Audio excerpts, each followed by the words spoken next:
નમસ્કાર મિત્રો, અમારી ચેનલમાં આપનું હાર્દિક સ્વાગત છે. રાધે રાધે, જય શ્રી કૃષ્ણ. અમાવસ્યા વ્રતની અને તમારા આખા પરિવારને હાર્દિક શુભકામના. આજે આપણે સાંભળીશું અમાવસ્યા અને પૂર્ણિમા, બે બહેનોની પવિત્ર કથા. એક સમયે એક સમુદ્ર રાજ્યમાં એક ધાર્મિક રાજા અને તેમની પત્ની રહેતા હતા. તેમને 4 સંતાનનું સુખ હતું, 2 પુત્રી અને 2 પુત્રો.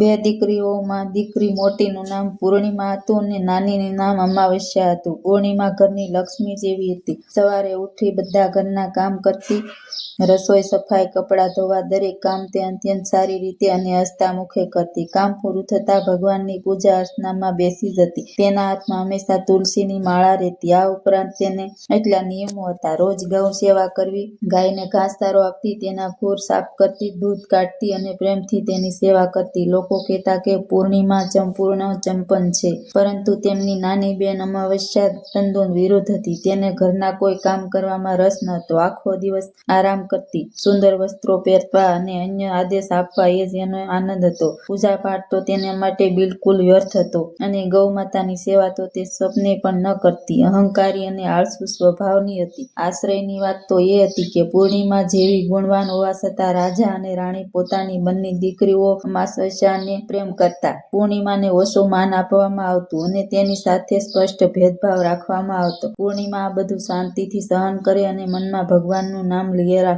સમયના પ્રવાહમાં 4 સંતાનો મોટા થઈ ગયા. રાજાએ બંને પુત્રોને યોગ્ય કન્યાઓ સાથે લગ્ન કરાવી દીધા. ત્યારબાદ રાણીએ રાજાને કહ્યું, મહારાજ, હવે અમારી બંને દીકરીઓના લગ્ન વિચાર કરીએ. અમાવસ્યાનું લગ્ન કોઈ મોટા અને ધનવાન પરિવારમાં કરજો, કારણ કે તે કોઈ કામ કરવા માંગતી નથી. તેને આરામ અને વૈભવ જોઈએ છે. અને પૂર્ણિમાનું લગ્ન ગરીબ પરિવારમાં કરજો. તેને તો ભગવાન, ભક્તિ, ઘરકામ અને ગૌ સેવા ગમે છે. તેથી ગરીબ ઘરમાં પણ તેના બધા કામ સરળતાથી થઈ જશે. રાજાએ રાણીની વાત માની લીધી. તેમણે પડોશી રાજ્યમાં જઈ અમાવસ્યાનો સંબંધ ત્યાંના રાજાના પુત્ર સાથે નક્કી કર્યો અને નજીકના ગામમાં એક સાધારણ ગરીબ પરિવારને પૂર્ણિમાનો સંબંધ નક્કી કર્યો. ઘરે આવી જ્યારે રાજાએ આ વાત રાણીને કરી, ત્યારે રાણી મનમાં હસીને વિચાર્યું કે હવે જોઈએ ભગવાન પૂર્ણિમાને કેવી રીતે મદદ કરે છે. તે તો હંમેશા ભક્તિમાં જ લીન રહે છે. પૂર્ણિમાના ભાઈ અને ભાભીઓ તેને ખૂબ પ્રેમ કરતા હતા, કારણ કે તેમના દરેક કામમાં મદદ કરતી.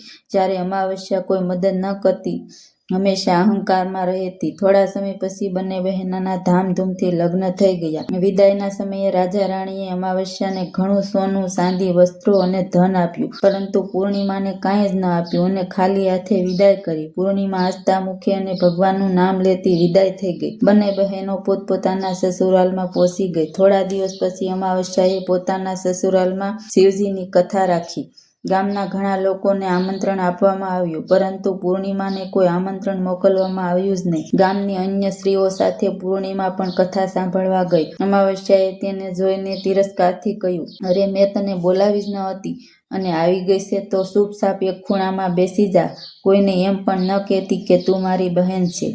તેને પૂર્ણિમા જૂના અને સાદા વસ્ત્ર જોઈને તેની ગરીબીનો ખુલ્લો મજાક ઉડાવ્યો. પૂર્ણિમાની આંખોમાં આંસુ આવી ગયા. તે મનમાં રડતી રડતી ભગવાન શિવને પ્રાર્થના કરી કે હે ભોલે શંભુ, શું ભક્તિ કરવી ખોટી છે? ગૌમાતાની સેવા કરવી ખોટી છે? મારી શી ભૂલ છે? મારું આટલું અપમાન થાય છે? માત્ર તમારી ભક્તિ કરું છું. કથા પૂરી થયા પછી મહેમાનોને સ્વાદિષ્ટ પ્રસાદ વેચવામાં આવ્યો, પરંતુ પૂર્ણિમાને કંઈ જ આપવામાં ન આવ્યું. તે દુઃખી મનથી ઘરે પાછી આવી. રસ્તામાં તે વિચારતી હતી, બાળકો પ્રસાદનું પૂછશે તો શું જવાબ આપીશ, અને માયકે જાઉં તો ત્યાંથી કંઈક લઈ જવું હતું. છેવટે તે માયકા જવા નીકળી. રસ્તામાં એક વૃદ્ધ સ્ત્રીના રૂપમાં તુલસી માતા મળી. તેણે પૂર્ણિમા પાસે સેવા માંગી. પૂર્ણિમાએ પ્રેમથી આસપાસની સફાઈ, પાણી છાંટ્યું, પુષ્પો અર્પણ કર્યા અને ભક્તિભાવપૂર્વક સેવા કરી. આગળ જતા વૃદ્ધ પુરુષના રૂપમાં ભગવાન શિવ મળ્યા. તેમને મંદિરની સફાઈ અને પૂજા કરવાનું કહ્યું. પરિણામે ખૂબ જ શ્રદ્ધા અને ભક્તિથી મંદિર સાફ કર્યું, દીવા પ્રગટાવ્યા, ફૂલ ચડાવ્યા અને પૂજા કરી. ત્યારબાદ કાળી માતા અને પછી ગંગા માતામાં પણ વૃદ્ધ સ્ત્રીના રૂપમાં મળી. પૂર્ણિમાએ બધાની સેવા એક નમ્રતાથી અને પ્રેમથી કરી. માયકે ખુશીથી રહી, પરંતુ ફરતી વખતે એક દેવતાએ તેમને એક રહસ્ય થેલો આપ્યો. ઘરે આવીને જ્યારે તેણે ખોલ્યો તો તેમાં સોનું, ચાંદી, હીરા, મોતી, અમૂલ્ય રત્નો, ઘર અને અનાજ ભરેલા હતા. તેનું સાધારણ ઘર અને એક જ દિવસમાં સમૃદ્ધ અને ઐશ્વર્યશાળી બની ગયું. પૂર્ણિમાએ પોતાના ઘરે શિવની કથા રાખી અને અમાવસ્યાને આમંત્રણ આપ્યું. અમાવાસ્યાએ તેના અચાનક વૈભવ જોઈ આશ્ચર્યચકિત થઈ ગઈ અને કારણ પૂછ્યું. પૂર્ણિમાએ આખી સત્ય વાત વિસ્તારથી કહી. અમાવસ્યા પણ એ જ રસ્તે ગઈ, પરંતુ તેમને કાંઈ સેવા ન કરી. અહંકારથી બોલી, હું રાજકુમારી છું, આવા કામ મારાથી નહીં થાય. તેણે દેવતાઓનું અપમાન કર્યું. તે મેળેલા થેલામાં માટી, પથ્થર અને કોલસા નીકળ્યા. આ જોઈ અમાવસ્યા પોતાની ભૂલ સમજાઈ ગઈ. તે રડતી રડતી પૂર્ણિમા પાસે ગઈ અને કહ્યું, બહેન, માફ કરી દે. મેં તારી પર હંમેશા અત્યાચાર કર્યો છે. માતાએ પણ અમારી વચ્ચે ભેદભાવ રાખ્યો. આજે મારી આંખો ખુલી ગઈ છે. પૂર્ણિમાએ પ્રેમથી કહ્યું, બહેન, જ્યારે હું માયકા જાઉં છું ત્યારે હું દરેકની સેવા અને સન્માન કરું છું. અહંકારમાં કોઈનું માન રાખતી નથી. તે તુલસી માતા, ગંગા માતા, કાળી માતા અને ભગવાન શિવનું અપમાન કર્યું. તેથી તને કંઈ મળ્યું નહીં. હું તો બધું શ્રદ્ધા અને ભક્તિભાવથી કરું છું. તેથી મને આ બધું પ્રાપ્ત થયું છે. પછી પૂર્ણિમાએ 3 અમૂલ્ય સૂત્રો આપ્યા. દયા રાખજે, કથા સાંભળવી, રોજ 108 વખત ઓમ નમઃ શિવાયના જાપ કરવા. અમાવસ્યાએ આ સૂત્રો હૃદયમાં વસાવ્યા. તે ભગવાન શિવ પાસે માફી માંગી. હે ભોલે, હે શંકર, મને માફ કરી દો.